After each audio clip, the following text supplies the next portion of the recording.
Hello everybody, welcome back to my channel. My name is Wemimo and I'm also known as Start Mama 5 and also known as TMO5 Candle Co. If you're new to my channel, welcome, and if you're a returning subscriber, thank you for always coming back. So this video is me kind of like reacting to the narratives of a popular YouTuber who's in Saudi Arabia, and I think she was not quite clear, or she was not being direct to the people she's actually giving advice to, because I felt that advice is kind of like half truth. When I said half truth, is because most of the information she's giving, it's not suited to those who are kind of like settled in the West.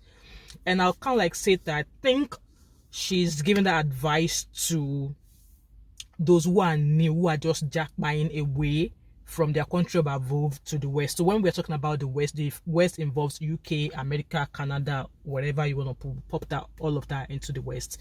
So she did say she's only recently kind of like moved to Saudi Arabia with her husband, and then she was given advice. I think when I was listening to her opinion on TikTok, and I also heard a narrative or a summary of what she said in her video from Banigos TV, and she was talking about the narratives of, she was talking about how we are being taken as how we are still like being used as slavery and stuff like that. You know what? When we are talking about the present and the future, let's just not dive into the back. Let's just not dive into the past history of how Nigeria or how Africa was being enslaved. Yes, we were enslaved by the colonial master. We've gained our democracy, but still our country is still not progressing.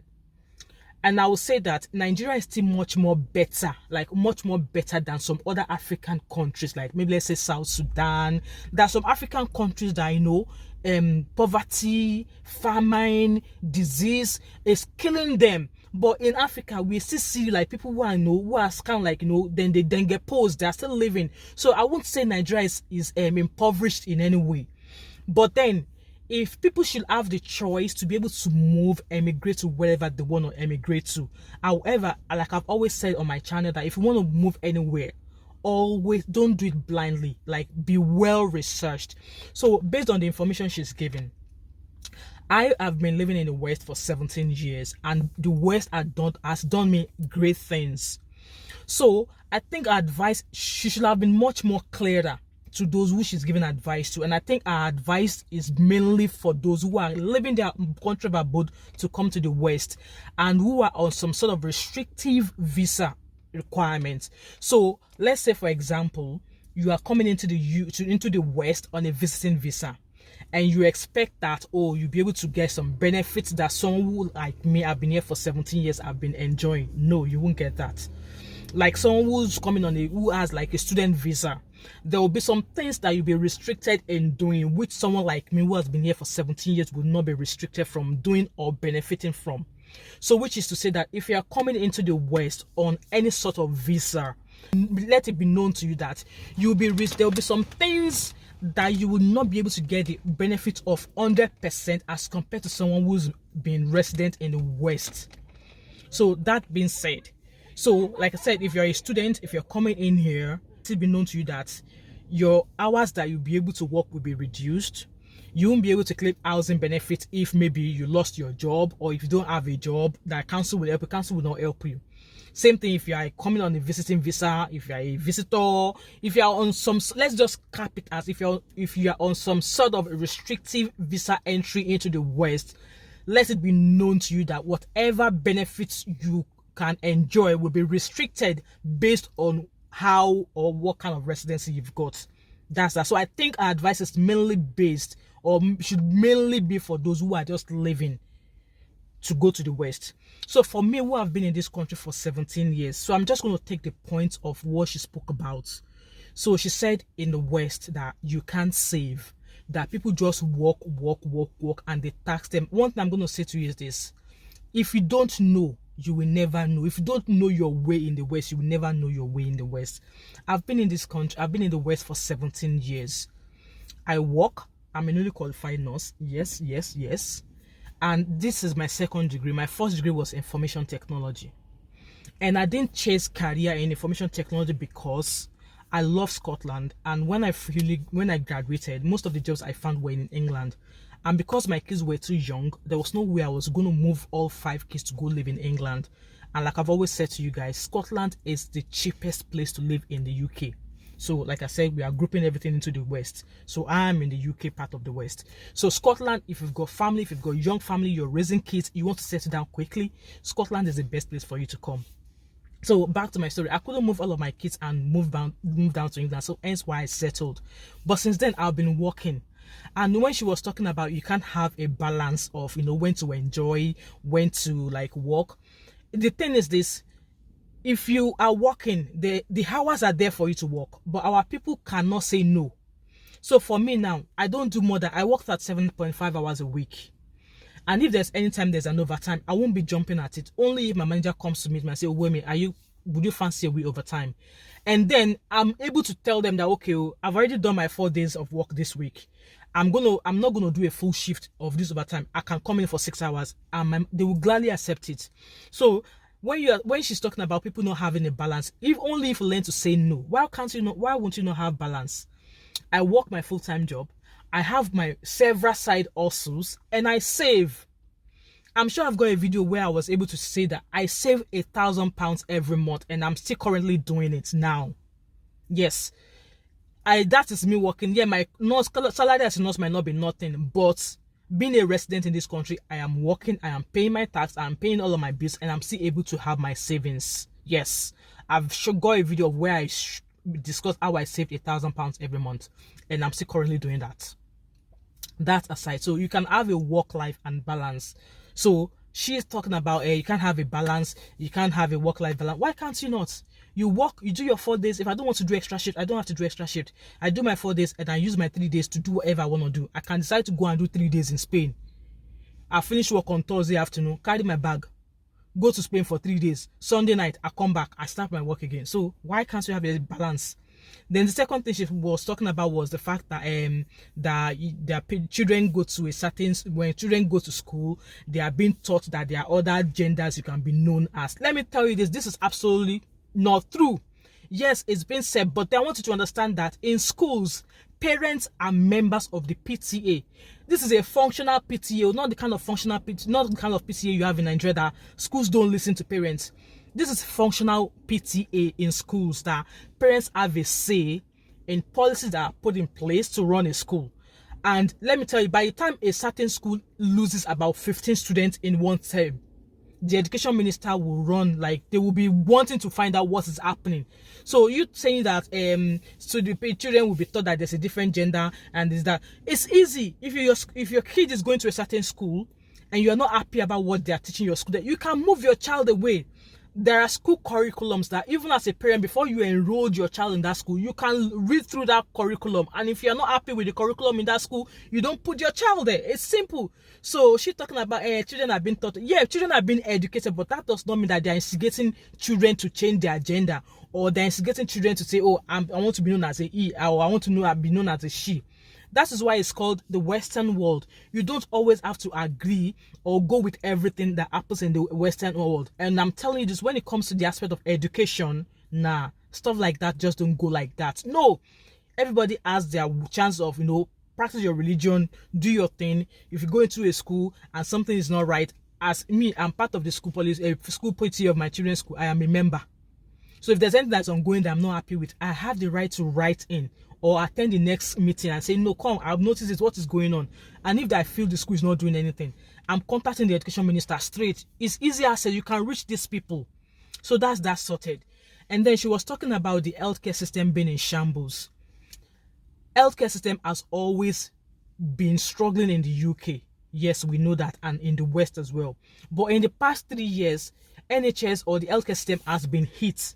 But regardless of the fact that it's been hit, it's still much more better than the healthcare system in Nigeria. Tell me now, if you ask anybody in Nigeria, when was the last time they went for a checkup in a Nigerian hospital? You hardly find one. In Nigeria, if a house is burning now, will you find any fire engine or any fire station? No. So services here in the West cannot be compared to that of Nigeria because services in Nigeria is non-existent. Here in the UK, COVID has impacted on the healthcare system, yes. And what country or who has not been impacted by COVID? The healthcare system has done me and my family wonders, and it's still doing us great things. If somebody's been diagnosed of a illness that's going to take them off quicker, illnesses such as cancer, we all know that illnesses like that, they don't get diagnosed easily. It takes forever because there's so many. There's not just one symptoms make it all for like cancer or stuff like that. So once someone eventually gets diagnosed, they sweep in quickly to start treatment. For me, the healthcare system has done wonders for me. My son had a spinal surgery 2 years ago. He had curvature of the spine. Even the surgeons, they are not able to say this is what causes curvature of the spine or scoliosis. But my son had that surgery successfully within pandemic. And when I went into the theater, I just had a peep before when they were trying to put my son to sleep. I just sneaked into there and I see the amount of people in there to give my son better care during COVID. This scoliosis surgery, if I were to be in Nigeria, I don't think I would have been able to afford it because they would be asking me to go and bring millions. They would probably tell me to take my child to India if I were to be in Nigeria. This surgery was done under the healthcare system for my son, and my son is thriving. So the healthcare system, even though they said it's in shambles, has done my family great wonders. As you all know, I have 4 of my children in this country. It was through the healthcare system, and here I am. All of my labor went well. I've not got any negative thing to say about the kind of wonders the healthcare system has done for my family, and it still keep doing wonders for me. Hence why I decided to go into nursing. Hence why I decided to go, like, I'm going to give back as well. So you're saying now that people should not go to the West. So you're asking people to go to Australia. So one thing is this, the way the West is now, the West was not like this 15 years ago. People came in and things changed. So now you're saying people should not go to the West End, the Western city that is not the best place to go, that they should go to Australia. So when people now start trooping to Australia now and Australia gets full, where will you ask people to go next? Where will you ask people to go next? You're talking about children eat free school meal, that you have to be the poor of the poorest to be able to get free school meal. That's totally lies. All of these things, they are based, like, who goes to Jackpa? Who goes to the abroad are wanting to remain poor? You're leaving your country of above to another country to get better, to earn more. So for me, I'm happy to attain a job that will give me better income, which means that my children don't have to eat free school meal. And free school meal is shite anyway because my kids don't enjoy it. So any benefit you get when it comes to free school meals, you don't necessarily have to be poor. Anything you get maybe on benefit is being income tested, income assessed. So if you and husband are working and both of you are earning 70 grand per annum, come on, why do you want your kid to go and be eating free school meal?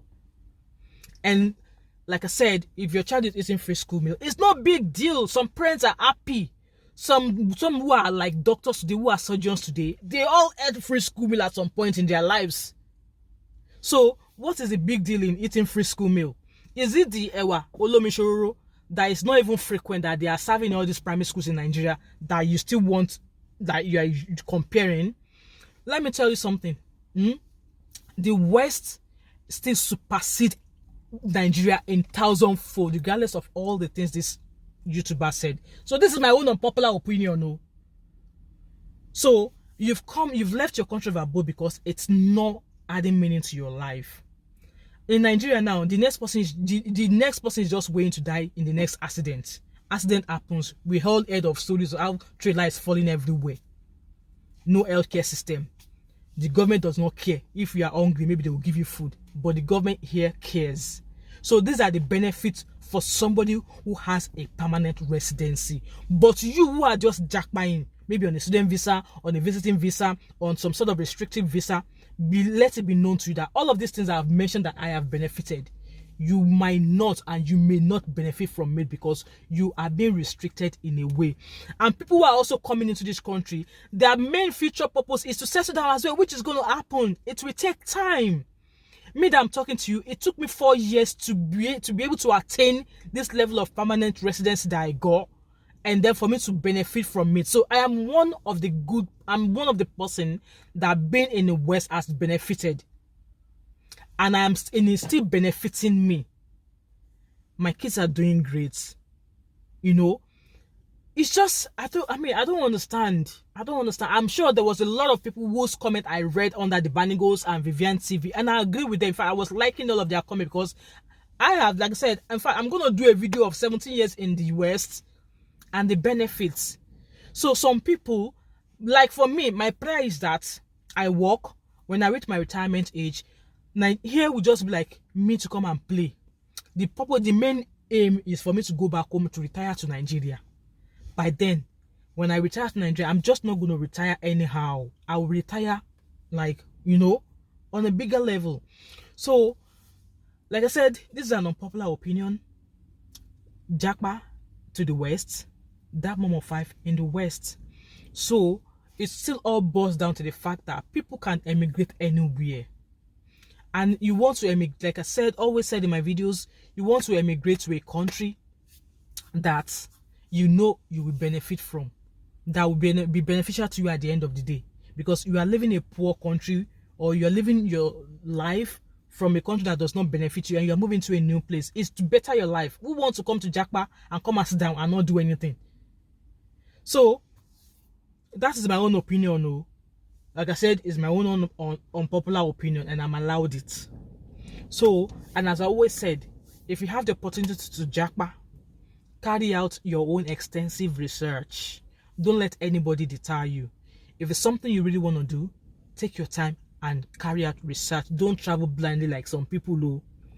And don't say, Nigeria is great, I want to sit down there. You can even build it for your future. You might not want to stay here, but just do it for your children. For your children. We are saying that our politicians are living in Nigeria, they are coming to settle here in the UK. It's because it's the benefit that their children are going to benefit in the future when they are not able to stay in Nigeria anymore. So do things because of the future. Don't do it for the present now. And don't let anybody deter you. If you've got an opportunity, like I've always said, if you've got the opportunity to Japa from where you are right now to the West, jump on it. If na Canada you want to go, carry go. If na America you want to go, carry go. If na Australia you want to go, carry go. As time goes on, the Australia that they are saying people should go, it will full. Which place do you want to go again? You just want to go to Dubai? You want to go to Saudi Arabia? Make una think more. Anyway, that is the end of my video. If you think I made sense, drop it in the comment below. If you think maybe I missed some point, let's continue in the comment section. Let us be respectful with it. And now, if you are not yet subscribed to my channel, what are you waiting for? Let us get the channel to 5,000, before the end of the year. So don't forget to like, drop a comment in the comment section, subscribe, share, join my membership, and you can also support my channel by, there's a $$ that in a love art like that you can just use to put Tasha in my pocket. We are still, So anyway, I hope to catch up with you in my next video. All right, bye.